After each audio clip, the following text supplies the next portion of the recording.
tudo bem com vocês? Hoje nós vamos falar de um assunto muito importante que é o de política, né? De política de alimentação e nutrição. Então vamos começar. A Política Nacional de Alimentação e Nutrição a gente conhece como PENAM. O PENAM, pessoal, é uma estratégia do governo que visa a melhoria das condições de alimentação, nutrição e saúde da população brasileira, mediante a promoção de algumas práticas alimentares adequadas e também saudáveis, vigilância alimentar e nutricional, prevenção e cuidado integral dos agravos relacionados à alimentação e também à nutrição. Então, aqui a gente tem um organograma, né, de como que é a organização do PENAM. Então, a gente tem a organização da atenção nutricional, depois a promoção da alimentação adequada e saudável, a vigilância alimentar e nutricional, gestão de ações de alimentação e nutrição, participação e controle social, qualificação da força do trabalho, controle e regulação de alimentos, pesquisa e inovação, então conhecimento em alimentação e nutrição e, por último, articulação e cooperação para o SAM. Então, aqui a gente tem, pessoal, vários fatores que contribuem para que a gente tenha uma melhor alimentação aqui no Brasil. É uma iniciativa do SUS, é um programa que é aplicado em todo o território nacional, principalmente nas unidades básicas de saúde. E ele é extremamente importante para que a gente mude a realidade da nutrição aqui do Brasil. Então, né, quais são aí as metas desse programa, né, do PENAM? A gente tem a meta como reduzir a prevalência de obesidade em crianças, reduzir a prevalência de obesidade em adolescentes, deter o crescimento da obesidade em adultos, aumentar a prevalência de atividade física no lazer e também aumentar o consumo de frutas e também de hortaliças. Algumas ações intersetoriais são realizadas através desse programa.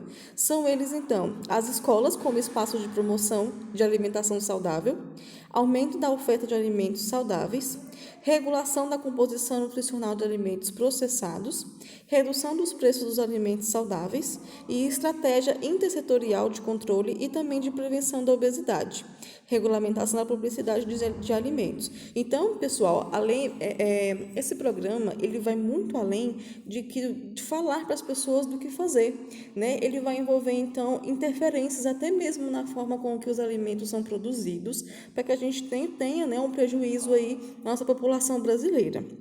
Então, aqui a gente tem várias ações que a gente vai acompanhar através dessa aula para que a população ela consiga ter uma alimentação saudável e uma vida mais saudável.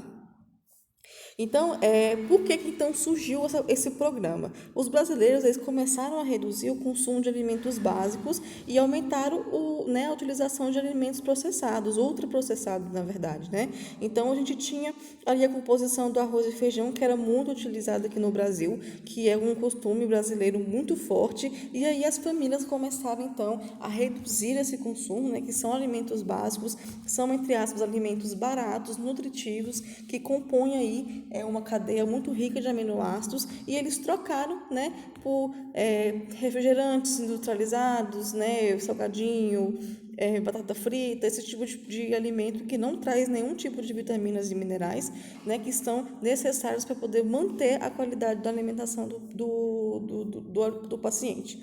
Então, essa tabela aqui é a tabela de consumo alimentar pessoal que foi feita em 2008 para 2009 e ela nos diz o consumo de alguns alimentos como açúcar, gordura, sódio e fibras e algumas idades, tanto no sexo masculino, tanto no sexo feminino. Então, a gente pode perceber aqui que o açúcar, né, em pessoas no sexo masculino de 10 a 13 anos, teve aí a prevalência de 80%, de 14 a 18, 74%, e de 19 a 59, 67%, e maior que 60 anos, 50%. Então, se vocês forem analisar todas as porcentagens, tanto do feminino quanto do masculino, todas elas estão acima de 50%. E isso é muito grande para poder manter uma alimentação saudável. Então, baseado nesse tipo de levantamento de dados que foi se repetindo ao longo dos anos, que então teve essa ideia de criar então o PENAM. A ingestão de alimentos ultraprocessados começou já, né, nos primeiros anos de vida. Então, com a facilidade de adquirir esses alimentos, os pais começaram a oferecer esses alimentos mais cedo. Então, 40,% das crianças menores de 5 anos consomem refrigerante com muita frequência. E 60,8% das crianças menores de 2 anos, elas comem biscoitos ou então bolachas recheadas, o que é extremamente prejudicial, principalmente para uma criança que ela está em desenvolvimento, está em crescimento. E os minerais, as vitaminas, toda aquela composição alimentar que a gente já viu nas nossas aulas, elas são extremamente importantes para que as crianças desenvolvam bem, né? Que elas adquiram o peso correto, para que toda, né, a sua musculatura ela seja desenvolvida de forma correta.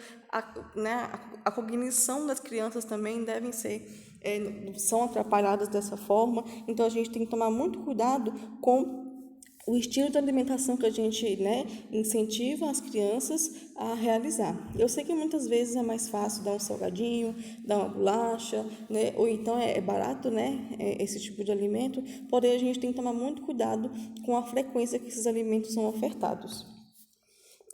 Houve um alerta, né, aos países sobre a transição da epidemiologia nutricional. Então, hoje, desnutridos são 2 bilhões, né, que sofrem de deficiências em micronutrientes, 800 milhões de pessoas cronicamente subalimentares, 156 milhões de pessoas, né, de crianças de até 5 anos têm desnutrição crônica e 50 milhões de crianças registram desnutrição aguda. E já pela obesidade são 1,9 bilhões de pessoas que estão acima do peso e 600 milhões de pessoas são obesas. Então esses números, pessoal, são muito grandes, relacionados até mesmo comparado no mundo inteiro. Então a gente tem que mudar essa realidade. Na América Latina, há 58% da população da América Latina com excesso de peso, não está com obesidade, mas está com excesso de peso, isso já só nessa parte aqui do Brasil e dos países em torno, tá? E 23% da população da América Latina está obesa.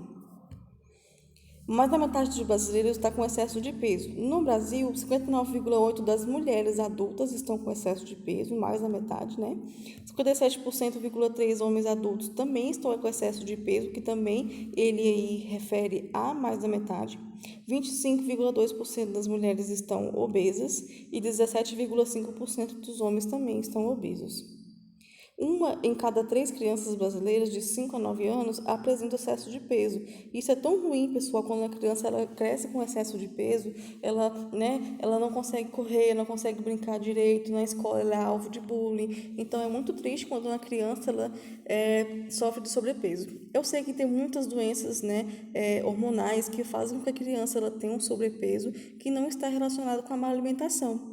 Porém, quando a gente tem um controle sobre essa criança em relação à alimentação, é muito triste que o pai ou a mãe deixe que haja esse descontrole. 8,4% dos adolescentes, né, brasileiros estão também obesos. Então, se vocês forem perceber, pessoal, em todos esses dados, há muitas, né, pessoas que estão em estado de sobrepeso ou então de obesidade e, por outro lado, estão desnutridas, porque apesar de não apresentar acúmulo de gorduras, elas estão pobres em nutrientes e também em vitaminas.